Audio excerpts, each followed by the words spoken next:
Hmm. Hi, everybody. Hey, everybody. Just getting things set up here. I was having some browser issues, so I apologize that I'm a few minutes late. Hey, Kate. Thanks for being here. Okay. Let me see. Make sure. Okay. All right. We are here. We are live. So excited to be here. For those of you who don't know me, I'll do a quick intro. My name is Rachel Leah Gerson. I am the metaphysical practitioner and owner of Doorway to Self LLC, where I combine psychic tools with counseling techniques to help people understand mental health from a completely different and, in my opinion, very necessary perspective. If you're human, you're psychic. And I think a lot of us lack the education that helps us to bridge the gap between our symptoms of mental illness and our experiences as energetic beings that interact with the energy world.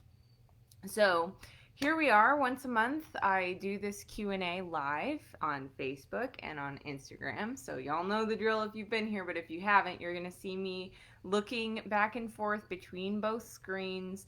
I apologize if that's confusing to you, but also it's how I can make sure to include as many people as need to be here. So I don't even know if that sentence made sense, but here we are. Let's see, what else do I need to tell you? At any point in time throughout this experience, if you have any questions whatsoever about metaphysics in general, so anything about the psychic world, you are welcome to pop them in the comment box on Facebook or on Instagram, and I will get to them in order. I also have some anonymous questions that came in beforehand as well. If you would like to submit your questions privately to me, you're welcome to do so, but the window for that has closed this time. I close it an hour before the event every single month. So you have the entire next month to get back to me. October's event has not yet been scheduled because I am in the process of moving. So I don't know exactly when I'll be moving or anything, and everything's pretty much up in the air. Really trusting spirit on this one. So, yeah, so I don't want to set a date until I know that I'm going to be settled in and all that good stuff. What else? Oh, this is not a gallery reading, so no psychic readings today, but very exciting news on the 22nd, on the autumnal equinox, for those of you who are in northern hemisphere or southern hemisphere, vernal equinox, spring equinox. um, I will be doing a live birthday party for Doorway to Self, celebrating all of you guys. So if you want a free reading at that point, I am so happy to pull a card for you. I'll also be doing live channeled sound healings for people too. So be sure to come on.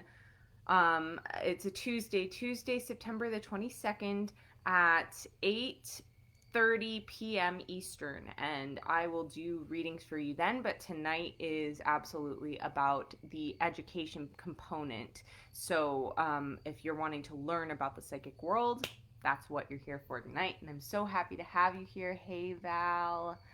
Um, Hey, Dan. Oh, hey, Dan. Awesome. Hi, Alexis. I'm seeing a question from Alexis, so I'm just gonna jump things off now after that overly long introduction.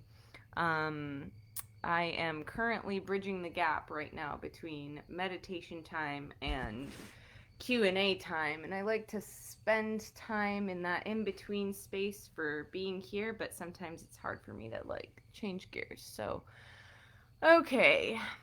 Alexis says, I've been having a hard time with racing thoughts and overwhelming sense of doom the last few days. This is considered generalized anxiety, but is there anything more currently that you can share going on in the world right now? Absolutely. That is a fantastic question. And I've actually seen a lot of people lately having bigger struggles than normal with anxiety. So this is super, super timely and potent. I do want to just say that right off the bat, Alexis, you are definitely not alone in this right now. You are not alone in this. Yeah, it's pretty widespread right now. I would honestly call anxiety a pandemic at this point. But um, anyways, yes, tons going on. So, firstly, I'm going to, speaking of pandemics, hey Jess, thanks for being here. Just bring attention to what's going on globally right now. There's so much. There are natural disasters happening. There is an upcoming election that has people going stir crazy. There is a global pandemic happening. There are people all out of sorts in their lives in general. People have lost their jobs, lost housing, lost their lives, lost loved ones. Oh my gosh, I mean the list goes on, as to all of the things that have been unveiled and uncovered through the last 6 months of goings on. Um, and that's enough to cause anybody anxiety, and especially people who are specifically energetically sensitive. um, you might be somebody who's picking up on the energies of one or all of the things that are happening right now, either to individual people or to the entire globe or the country, or like whatever country you're in. um yeah, all of that stuff's going on, and that's definitely contributing to anxiety for sure. Also, lots of feelings of fear of the unknown coming up, which bring up a ton of anxiety as well. Sorry if you guys hear background noise. My living room got really warm right before this live, so I opened the door. If it gets too noisy, I'll close it. But who, yes. So all of that kind of stuff. Fear of the unknown. And then in our skies, we just have a whole lot of stuff going on in our skies right now. So we we have two planets and an asteroid that all just moved out of retrograde motion. Wow. Huh. Freudian slip, wondering what that means. Moved out of retrograde motion and into direct motion, which basically means where everything was super slowed down before, and we were asked to be doing like really nitty gritty work, really focusing in, honing inward. Um, Now everything's like sped up, double time. And we're also being asked, as these planets are moving from the point where they appeared to be moving backward to back to the point where they started from in the sky, is what's called a shadow phase or a shade phase. And through that, basically, we're being asked to face all of the same lessons that we did when the planet went retrograde and as the planet has been retrograde. And so that could be bringing up a ton of anxiety as well. And then in addition to all of that going on, we just had the planet Mars move retrograde. And Mars retrograde only happens every 2 years. And it's super intense, or it can be very intense. And especially right now, it's in its home sign of Aries. And so that's stirring up a lot for people, a lot of well, I hate to use the word fire with everything going on right now, but literally, it's stirring up fire, literally. And stirring up fire within people as well. Nature, we have to remember, is a reflection of where we are at in humanity. And so it's no coincidence that what's happening out west is happening right now. And my heart goes out to any of you who are in those fires and struggling. Um, let's see, what else? Anyways, I actually just did 2 episodes on anxiety, on the Doorway to Self podcast. So if you haven't tuned in yet to those, I would definitely suggest giving those a listen. You can check it out on iTunes podcast, Spotify, iHeartRadio. A couple of episodes are on SoundCloud, not all. I can't remember if anxiety's on there or not. And Anchor. And you can also find it through my website, doorwaytoself.com/podcast as well. So I hope that that's helpful. I literally talk about like energetic causes of anxiety for 2 hours between the two episodes. So there's a chock full of information there. Really good question, Alexis. Thank you. I hope that was helpful for you. Okay, let's see. I'm happy to see you too, Jess. Aw. Yay. Okay, Susan. Hi, Rachel. You mentioned in a recent post that you work with your shadows every day in your practice. What does this look like for you on a daily basis? By that, I mean, how do you look at and work with your shadows in a way that is healthy, grounding, and keeps you growing? Fantastic question. So, this is actually something that I taught a free masterclass on. Kara McNabb, who's a naturopath here in Grand Rapids, did a series online on YouTube called The Humanity Project. You guys can easily just YouTube The Humanity Project and it'll come up. But she did a couple of different episodes with different practitioners here in the area. And the one that we did together was on shadow work. I taught an entire masterclass about shadow work. So that would be a really good resource for you to go check out. But in the meantime, the thing that's coming through for me to speak on at this point is that it's not super intensive shadow work that I'm doing every day. It's not like I'm like in the throes every single day. Shadow work has its ebbs and flows just like anything else does. And so when I say I'm doing shadow work every day, it means that I am very conscious and aware of when my shadows come up. And of course, that took me a lot of practice to get to a point where I could easily begin to recognize, oh, okay, I'm feeling a lot of discomfort right now because dot, dot, dot. And then sometimes it's just about acknowledging that and sitting with it, or not even sitting with it. Sometimes it's about just acknowledging it and being like, okay, this is a theme that's coming up now. I'm going to be conscious of that, cognizant of that, and move on to the next thing and like continue on with my day, but at least acknowledge that that's there and that that's something that's present with me at this point in time, so that I can move forth in my day and be recognizing of when that pattern might also circle back around. And chances are, when we recognize that a pattern's there, it's going to keep making itself known slowly but surely, or even very quickly, until we get to the bottom of it, so to speak, or at least the bottom of it at that point, because everything has layers to it. So that's what like my daily shadow work practice looks like, is just being very aware and recognizing when shadows are coming up. And then there are days, like I said, the ebbs and flows. There are days when, if I have more time and I feel like I can dedicate more time to that practice, or if something's coming up really, really strongly that's like, you have to look at this like now, like this is today's work, then I sit with it. And a lot of the time there's some sort of movement practice that goes along with that.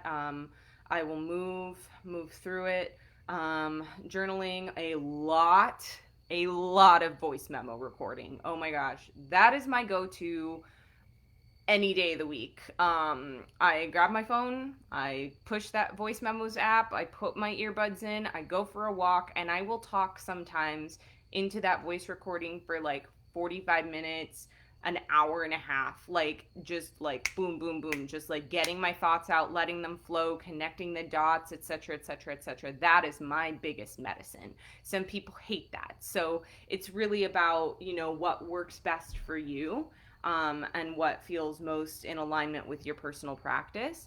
And yeah, I hope that that's helpful for you. And yeah, definitely go check out that video. Hey, Carol. Thanks for being here.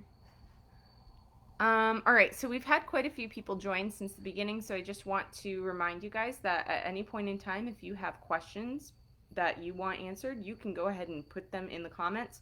And I will get to them in the order that they're received. These can be questions about literally anything to do with the energy world, with metaphysics, with the psychic world, with mental health, with astrology, numerology, the clairs, the list goes on. So, yeah, good, Susan. I'm glad that was helpful for you. Okay, in the meantime, I'm going to move on to answer one of these anonymous questions that came in. Um, and if you want to send questions anonymously, the window for that has closed, but you're more than welcome to email doorwaytoself@gmail.com or private message me either on Instagram or Facebook, and I will answer it in the next Q&A. Okay, so let's see. Old calendar or new for astrology is one of the anonymous questions that came in. And my answer is both. My answer is both. So, for those of you who are not particularly familiar with astrology, there are several different types of astrology. What most people tend to follow is what's called the 12 sign astrology. So that's what starts with Aries, ends with Pisces, it goes through all 12 signs of the zodiac. But what happens is that as our universe has been expanding, because that's what the universe does, it's ever expanding, our night sky has changed. And I don't want to speak to exactly how long ago it was because I've lost track, but I want to say maybe it was like a decade ago. It was discovered that there is now a 13th sign because of the way that our night sky has expanded. So now Ophiuchus is considered to be the 13th sign. I am not supremely familiar with 13 sign astrology. But if you want a really good resource for that, find me in the stars. Sam Lauer is freaking phenomenal. She is wonderful and so knowledgeable, and I've learned a lot about the 13 sign system from her. So she's definitely the expert in that area, not me. If you want to learn more about that, you can follow her at Find Me in the Stars. There might be an underscore somewhere in there. And she also has a podcast as well that's super informative and goes into like the mythology of the stars and all sorts of stuff. So I just lap that up. It's great. So yeah, there are those two types, and then Vedic astrology is basically taking into account the 12 sign system but shifted to match up to where like where the degrees of our sun have moved to. That's the simplest explanation for that. Vedic is Eastern. It is an Indian astrology practice, and that's also wonderful too. So I mean, like, when I say both and for any system of astrology, it's because they all have things that are reflected for us. I've said on here multiple times before that things exist because the energy around them is out there, right? If we give things energy, if we give things credence, then they exist. That's just how it works. And at least in my mind. And so because we give credence to the 12 sign system, that energy is already there. So even if, for instance, like the sun right now is in the constellation Virgo, and maybe and I'm just making this up off the top of my head, I have no idea where it is in 13 sign, but let's just say, for instance, that it is still in Leo, which would be the sign before Virgo. Let's just say that's the case. And so because we give credence to the sun being in Virgo right now and to that energy, the collective is raising that energy to be like, oh, we're in Virgo season right now. But at the same time, the sun actually is in Leo. And again, I don't know this for sure, so I'm just saying this as an example. And so like the actual energy backing it would be that Leo energy. So it's both and. And I would suggest to anybody looking at your charts, your personal birth chart from any of those perspectives. So I'll give you an example. In my 12 sign Western chart, am a triple Scorpio. That means I have sun, moon, and ascendant all in Scorpio. Yes, I know. I hear some of you on the other end like, what? Yeah, it's true. So triple Scorpio over here in the Western chart. However, if we look at my Vedic chart, I have my sun and moon in Libra and my ascendant in Scorpio. both of those readings make 100% sense for me, right? When you guys think about like, oh, okay, what, like Doorway to Self is so big on ethics, like Rachel is like so big on ethics, right? And like ethics is justice. That's all Libra stuff right there, like being in that justice thing.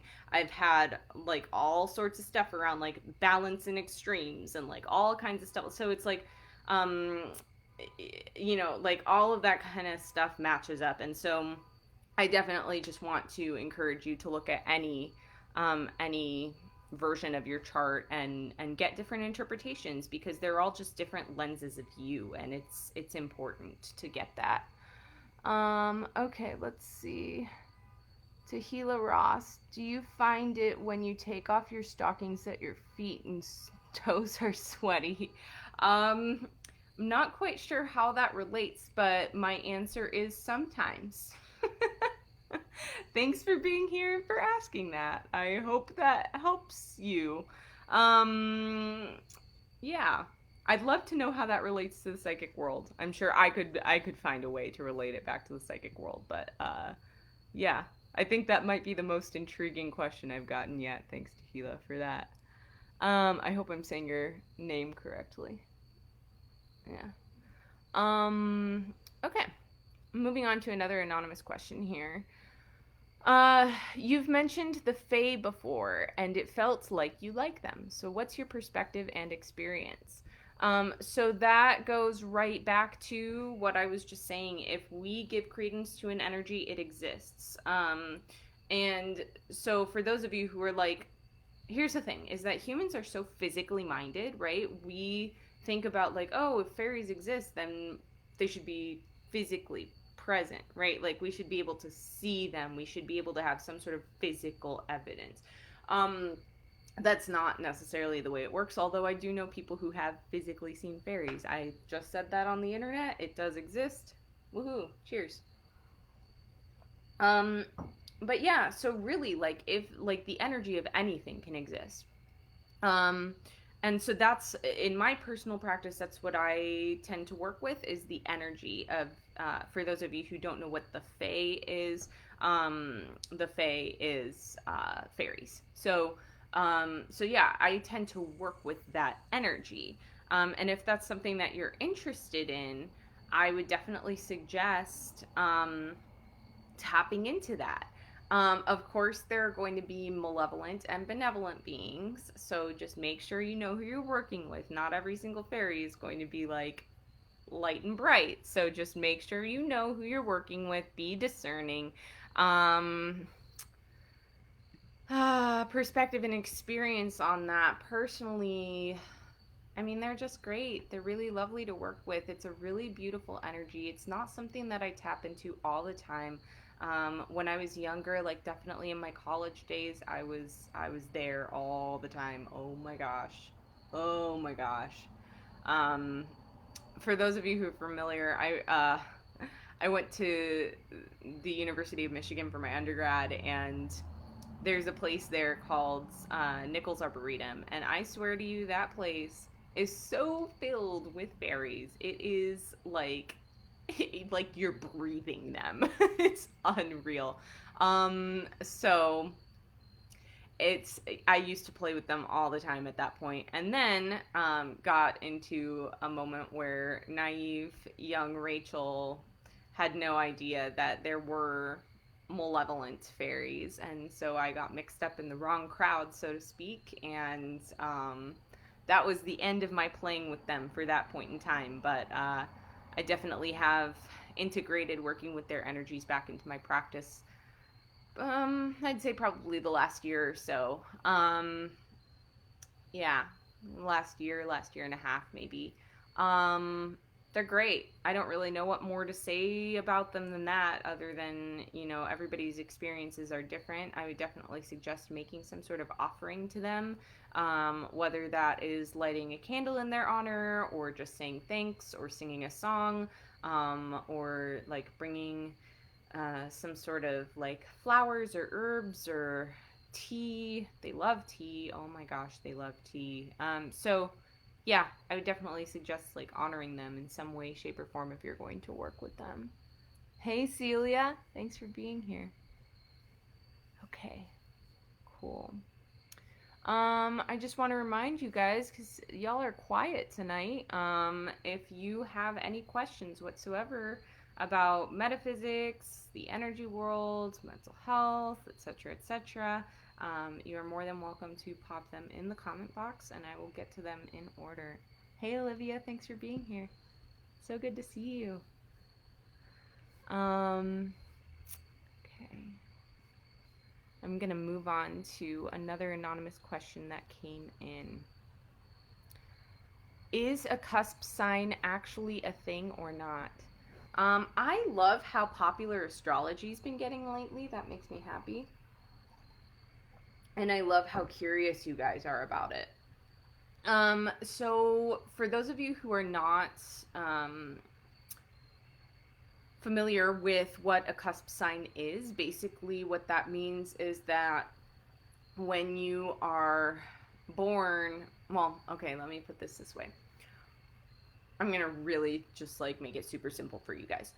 When we say, what sign are you, right? Like I was talking about, I'm a Scorpio, right? So for me, what that means is that when I was born, the sun was rising in the constellation Scorpio. That's what that means. Of course, now we have the whole 12 sign, 13 sign thing going on, so that may not have actually been the case, but that's a whole other thing. Anyways, so obviously the sun has to move from constellation to constellation in order to get all the way around the sky.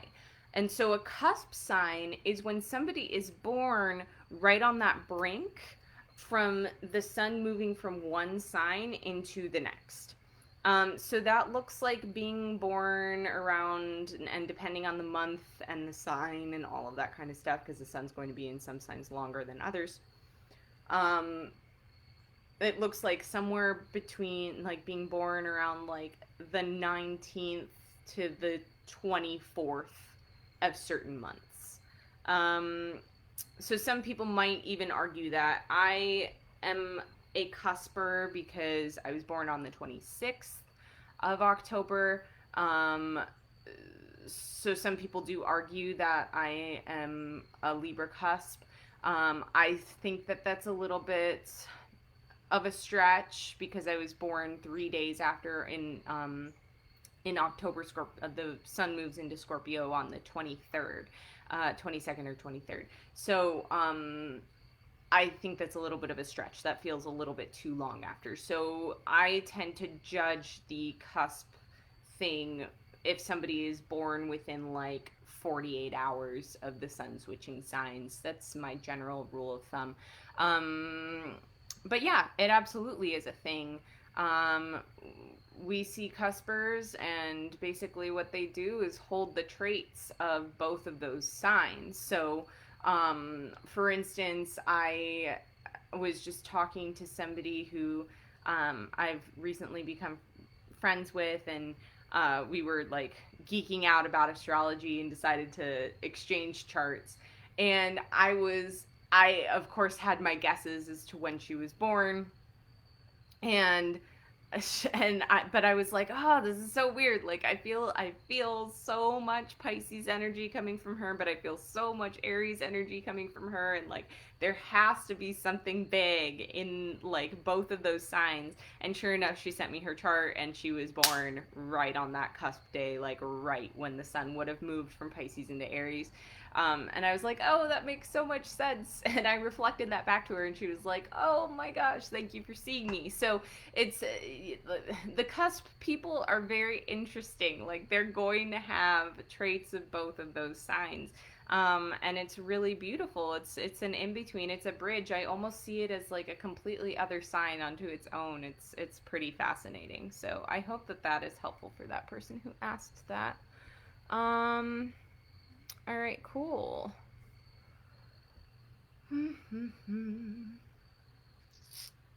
Wow, y'all are so quiet today. I don't think I've seen you this quiet in a while. This is okay. This is actually really great for confirmation for me because tomorrow is the new moon in Virgo. And I have been avoiding scheduling these live Q&As around the new moon because I'm like, people aren't going to want to come on. They're going to be tired. They're going to be indrawn. They're not going to ask that many questions. Of course, when I do my lives around the full moon, y'all are like, question, question, question, question. I can barely keep up with you.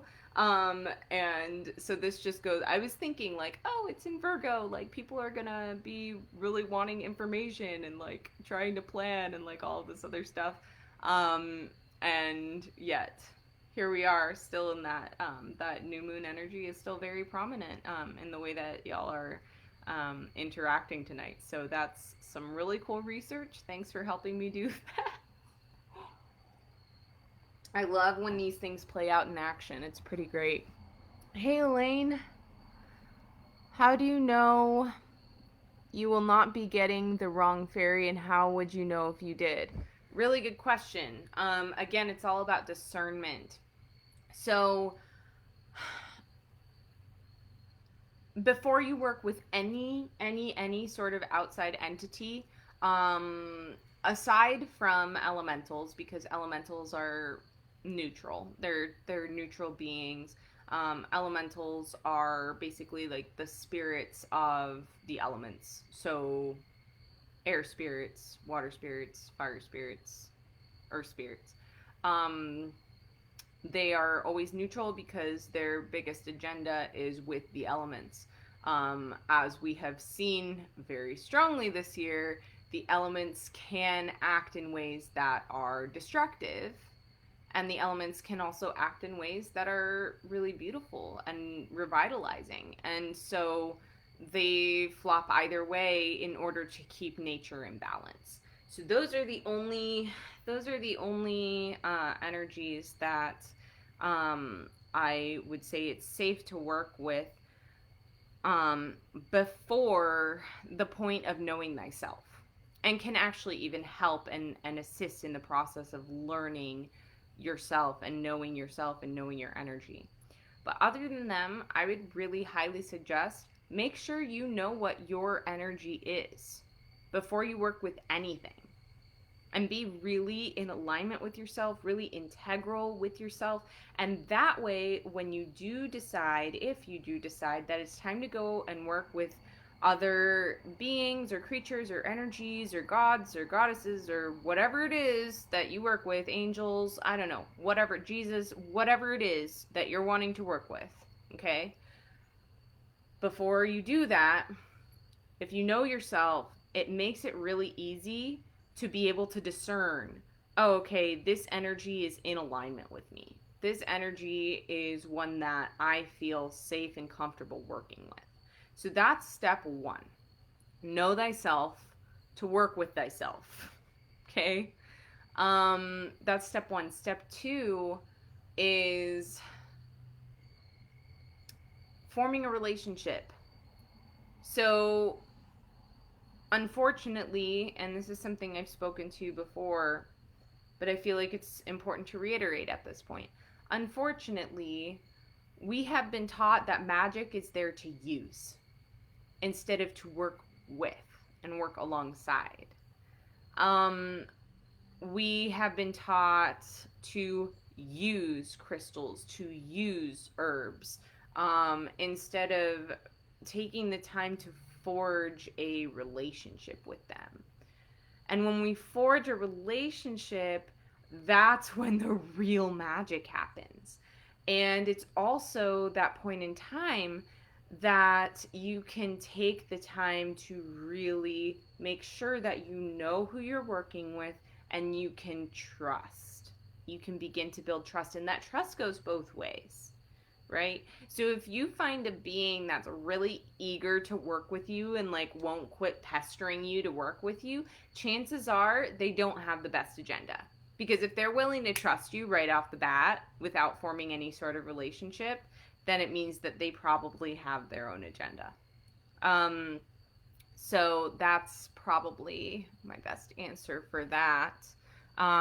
So yeah, know yourself, know thyself, and then when the beings come in, or when you connect to the beings or the energies, work to form a relationship with them. right? So what does that look like? That looks like maybe, um, sitting in meditation with them safely. Safely. Make sure you're protected. Make sure you call upon your guides or whomever to like protect you. Um, that looks like maybe, like I stated before, like maybe giving an offering. That looks like maybe journaling about them and journaling about, what your relationship feels like. And it also looks like how you would start any other friendship with a human being, right? Of, taking your time to get to know the person. Do you believe in the 13th zodiac sign? I've never heard of this before now, says Susan. Yes, I do. Yeah. I mean, like I stated before, I mean, it's there. Like, literally, it's there. If you look in our night sky, it is very blatantly there. Ophiuchus is the constellation of the healer. And if you look at the constellation, the mythology, it's the if you've ever seen like, and you have because it's on almost every hospital or whatever, but the staff with the serpents intertwined around it, that's the sign of Ophiuchus.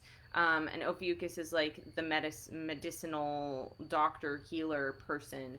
And that 13th sign sits in the night sky. Oh, I'm blanking right now as to where it sits. If someone knows, if you could type it in the comments, I would appreciate it, because I'm just honestly totally blanking on where it sits at the moment. I think it's right next to Scorpio, actually, but I might be completely wrong about that. But yes, it does exist. Like, if you look in if you and this is actually a really cool thing that I utilize all the time, is a star map on like an app on my phone. I use something called, I think it's called Starview Lite, Lite, or Skyview Lite. It's free. They do have an upgraded version, obviously, but I use the free version, and you like pull it up on your screen and you hold it up anywhere, and it shows you exactly where like all of the stars and constellations are and the planets, so you can see exactly where things are sitting in the sky. It's really, really phenomenal. But there have definitely been times when I've looked and I've been like, wait, why does it say the moon is not in the sign that every other astrology sign or site says it's in right now? And I'm like, oh, because it's in Ophiuchus, or oh, it's, whatever. Like, I've definitely seen it in Ophiuchus before. And not only on that app, but also like as you become familiar with what the constellations in the sky look like. Yeah, this is why I was thinking it looked. This is why I was thinking it was next to Scorpio, because this is what it was. It was. I saw the constellation Scorpio in the sky, and the moon was not there, and I was like, what? The moon's in Scorpio today? That makes no sense. Why is it so far removed? I don't know. Anyways, yes, it does exist. This is my really roundabout answer to that. That's what I was reading. Scorpio, cool. Oh, okay, good. I was right. Thanks for that, Susan. I really appreciate that. Yeah. So I was like, oh, okay. Yeah, I mean, it makes sense. Look, if the universe is expanding, it's kind of like how when we see a baby, their nose is like, I'm trying to figure out this metaphor here. When we see a baby, their body's real small, right? And their head seems much bigger in comparison with their body on a scale than it does like looking at an adult human. Like, our head is so small compared to our body, whereas with the baby, it's like a third of their body. And it's very similar in our night sky. As it expands, as it grows, other things are going to be incorporated in the middle, right? So we have more space in our legs, in our torsos, in our necks, whatever it is. Okay. Is 13 sign astrology aka sidereal astrology? Good question, Emily. Again, I'm not an expert on this. I'm pretty positive that they are the same thing, but I'm not 100%, so I am the wrong person to ask that question to. Again, like, find me in the stars. She's awesome. Go check her out. She will answer that question for you, I'm sure. And also, you can probably Google that too. Not that I want to send you to Google from here, but if I don't know an answer, I'm not gonna say that I do. So, cool. All right.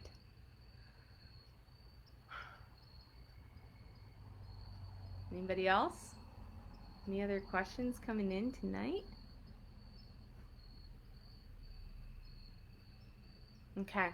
Well, while we're sitting here waiting, I'm going to bring attention to a few things. So, one, really super stoked about the podcast episode coming out tomorrow. So be sure to check that out. Again, iTunes, iHeartRadio, Spotify, SoundCloud, the Doorway to Self website, anchor.fm/Doorway to Self podcast. It's all there. Links in my bio for those of you on Instagram. Tomorrow, I'm coming out with an episode about the Dark Night of the Soul, which is something that has been requested of me from several people, and it was just a blast to record. It like flew out as a podcast episode honestly hasn't in a while. So I'm really stoked for it. So that'll be coming out tomorrow, 2 p.m. Eastern, so be sure to keep your eyes peeled for that. And then, as I already said in the beginning, but I'll say it again just because there are so many more people here, on September the 22nd, I'm doing a birthday party celebrating Doorway to Self's 4th birthday. I'm a couple weeks late, but I didn't want to do it over Labor Day weekend because I was with my family, and I also just figured other people were probably with their families too and didn't want to do that over the weekend. So that, and also something about this equinox energy is like, come read on me. So that was kind of a creepy thing I just did. Anyways, I will be pulling cards for people and also doing tailored mini vocal sound healings as well. So if that's something you're interested in, 8:30 p.m. Eastern on the 22nd of September. It is the equinox. It's also the first day that the sun moves into Libra, since we've been talking about the sun switching signs so much. And it is also the 9th 22/2020 portal day. So really excited about that. It's all going to be I don't want to say free because it's a gift. I'm gifting it to you guys for being you and being supportive and being here, and it's going to be a blast. So I'm really excited for that. Okay. And then the other thing I do want to say too, for those of you who haven't seen, my offerings are now up on my website too. So if you want to work with me and you've been like waiting for those offerings to come up, they are there. Doorwaytoself.com/services, and you'll find offerings for practitioners, offerings for people seeking help with mental health, offerings for groups, families, etc. So definitely be sure to check those out if you're wanting to work with me, and I'm really gracious if that's the case, and really excited and really happy. Okay, Bobby says, what is the best way to clear and charge stones and cards? Great question. Okay.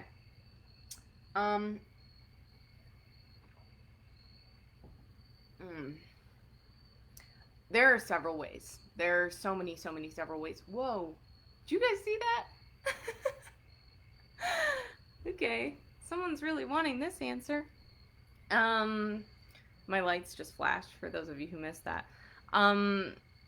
Okay, so it's going to be different for stones and cards. Okay, here's the deal.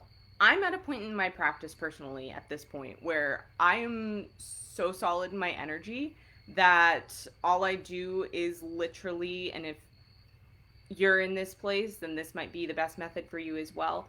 Um, I literally just hold the stone or crystal in my hands or hover my hands and just like ask that anything's not that is not me be cleared from the stone other than the spirit of the stone or the cards or whatever it is that I'm working with, the jewelry, it doesn't matter, like whatever it is.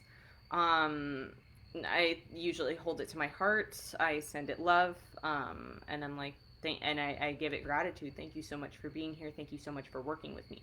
Of course, I also have a relationship with all of the stones and crystals and cards that I get. So when I get new things, um, firstly, I make sure that I source out from ethical distributors. So my go-to for stones and crystals is MTQBWI, May the Quartz Be With You.com.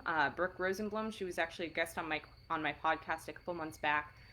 She is a dear, dear sister of mine, and she does her research to make sure that she is sourcing materials that are not that are not overly mined for. So, for instance, she doesn't sell any lapis because lapis is overly mined at this point.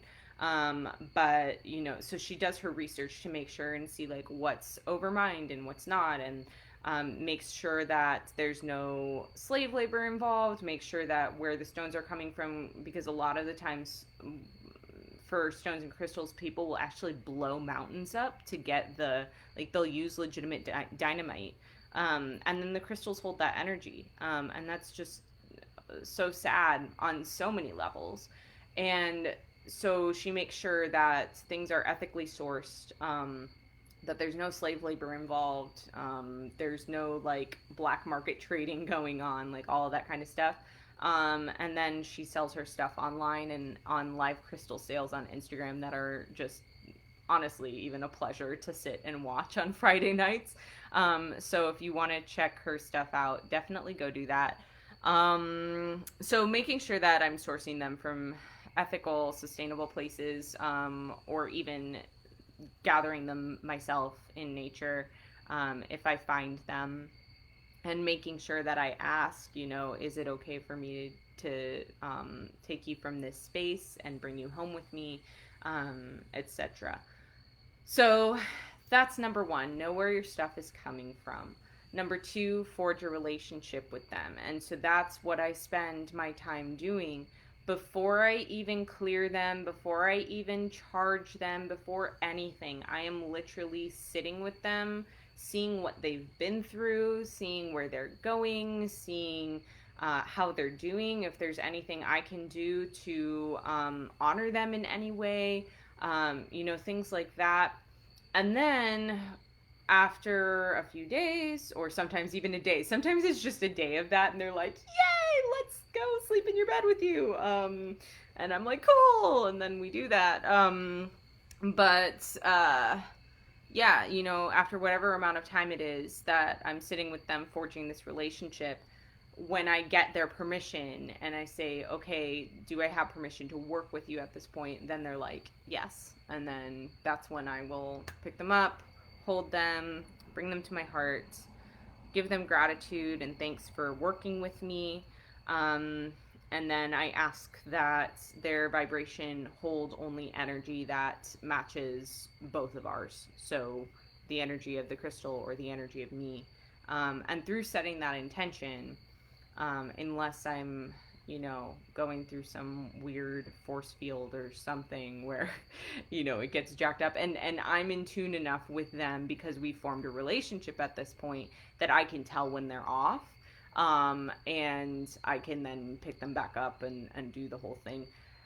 If it gets really bad, and it's something that I can't heal at that point, then what I will do is something that's quite common, which is to set them on a windowsill and allow them to charge either in the sun or in the moon. Now, there are certain crystals you do not want to charge in the sun because they'll lose color. So, for instance, amethyst or fluorite, you're not going to want to put those in the sunshine. They will bleach out. So, rose quartz, yeah, You don't want to do that. But definitely the moonlight. That's cool. Another way you can do it too is by cleaning them in water. And this is also sometimes that I do like just for fun. I'll bathe with, and not even really just for fun. It's a big practice for me to bathe with my crystals, and not specifically for the um, purpose of cleansing them, although they do get that cleansing in the process. It's more so like another bonding experience for me with them. Um, but yeah, again, you want to be cautious though about which crystals you're going to bathe with or put in any sort of water. You don't want to do that with selenite or malachite.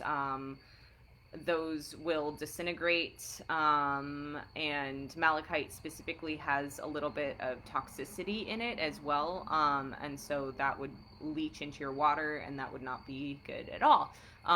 So I would suggest looking up, like Google, water and whatever stone it is, to make sure that it's okay for you to put it in water and that it's not going to dissolve.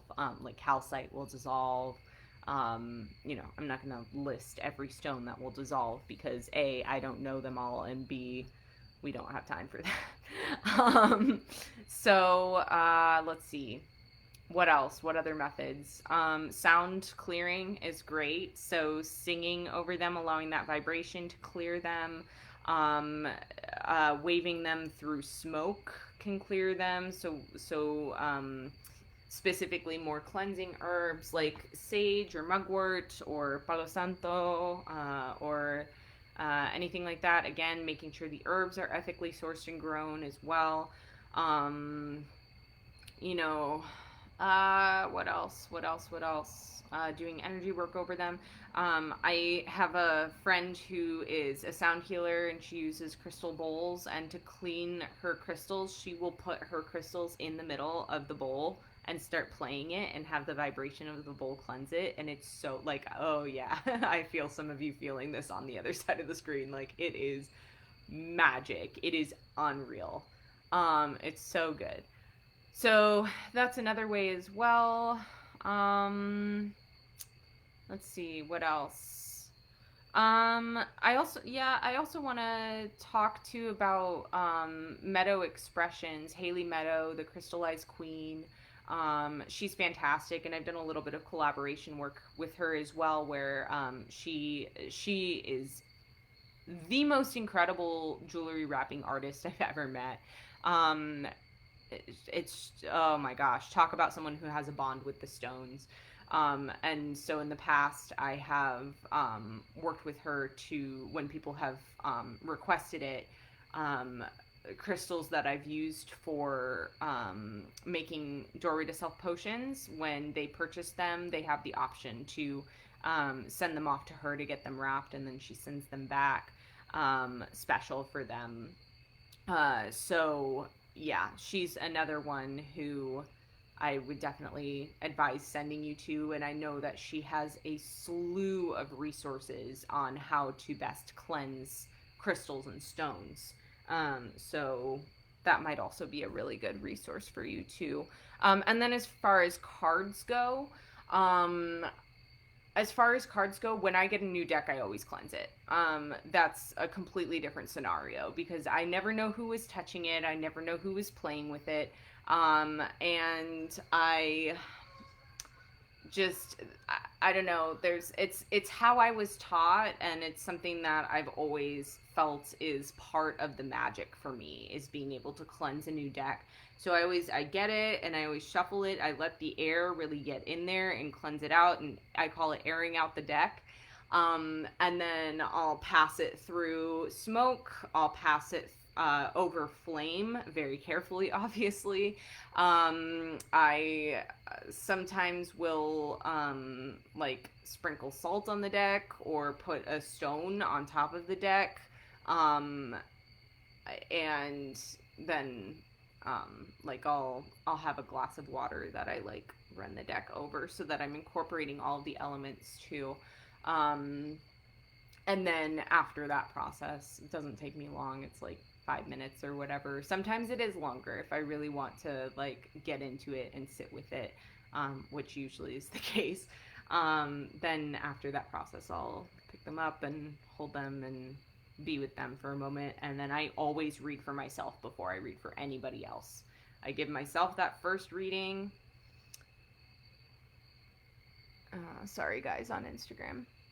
I give myself that first reading, and oftentimes before I read for anybody else, I'll just continue doing readings for myself before I really get familiar with the energy of the deck, and then usually I'll read for somebody who's close to me, so like a family member or a friend or, something like that, and just really feel into the energy, and then sometimes I'll even hand them off to people who are close to me who also read, and ask them to do a reading for me in exchange for me doing a reading for them. And then, yeah, so that's cool too. Good question. Okay.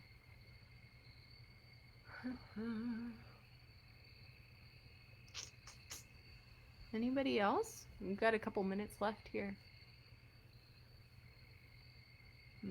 I feel like the questions tonight are very intentional, and I really appreciate that. Appreciate that a lot.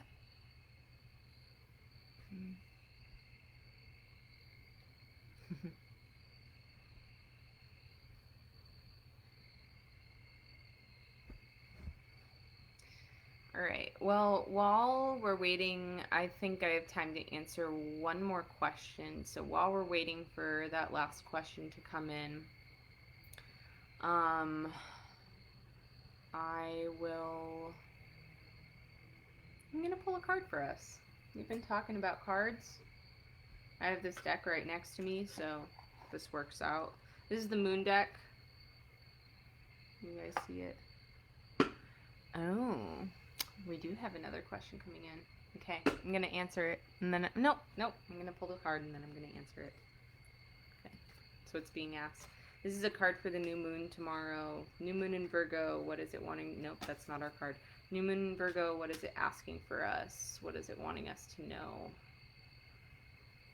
is it wanting us to know? Those of us who are watching this video, who are going to watch this video, what is it wanting us to know? This one. Ah, perfect. I feel like this goes along with the theme of a lot of our questions that are being asked tonight. My home is a sacred space full of beauty, inspiration, and protection.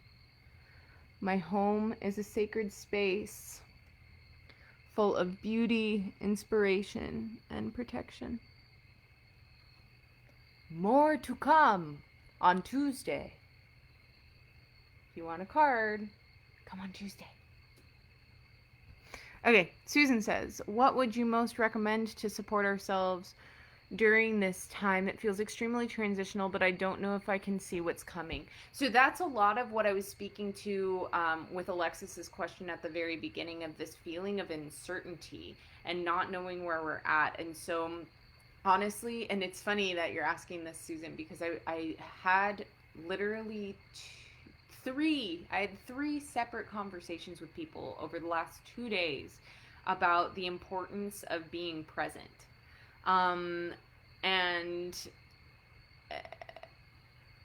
It's just so important.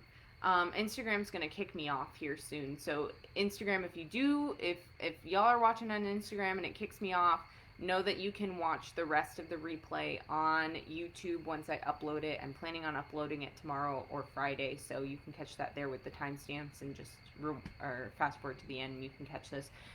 In the meantime, yeah. Anyways, okay.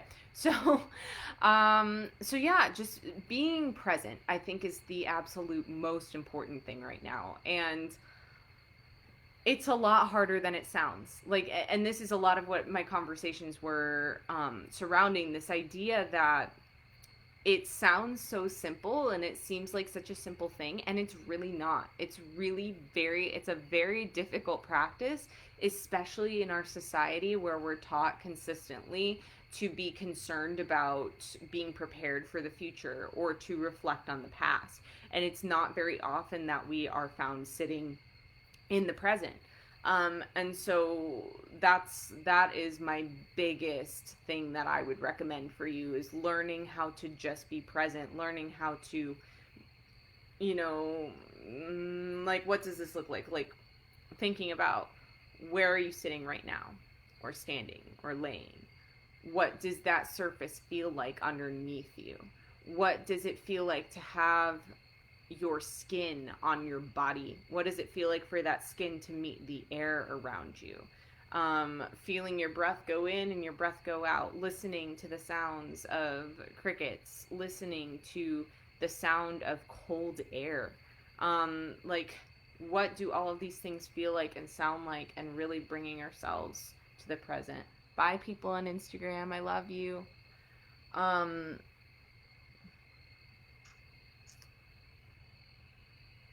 okay. All right. Thanks for bearing with me, guys. So yeah, that's that's what I would say is the best thing. And then along with that, just continuing to know yourself, continuing to do everything you can to know yourself.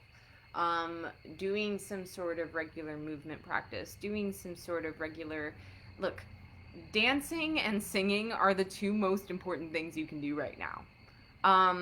They're both things that can keep you present. They're both things that are allowing energy to move in and through. They're both energies that are allowing for movement and transition to occur. They're both things that we can do to vibrate ourselves to help to cleanse us energetically. Um, I can't recommend either of those things enough. Sing and dance, baby. Sing and dance. um, yeah, I think that's where we're at. All right, folks, I'm going to go ahead and close this out. That was a great question to end us off on, Susan. So thank you so much for that. Go off, be present with yourselves, be present with your surroundings. Um, and if things in your surroundings are making you uncomfortable, sit with that and ask what you can do to make them more comfortable. Ask what you can do. If maybe it's about shifting some furniture, maybe it's about having a conversation with a loved one and setting some boundaries, which, by the way, this is a great month to do that during this 9 month. If you don't know about that, check out the Doorway to Self blog because I write all about it. But yeah, go be present with yourselves. Know that you're loved. If you're not already, follow me on Facebook, like the page, Doorway to Self, at Doorway to Self, and at Rachel.leah.gerson on Instagram. You can follow my personal story and my personal work on that page, and then also my business on at Doorway to Self. And mark your calendars for the 22nd at 8:30 p.m. if you want a gifted reading or sound healing. I'm here for it. I love you guys. Thank you so much for being here tonight. Thank you for your amazing questions. And I will let you know about October's event as soon as I have an idea of when I'm moving and if I'll be settled after that process enough to do a live. So, love you guys. Take care. Bye.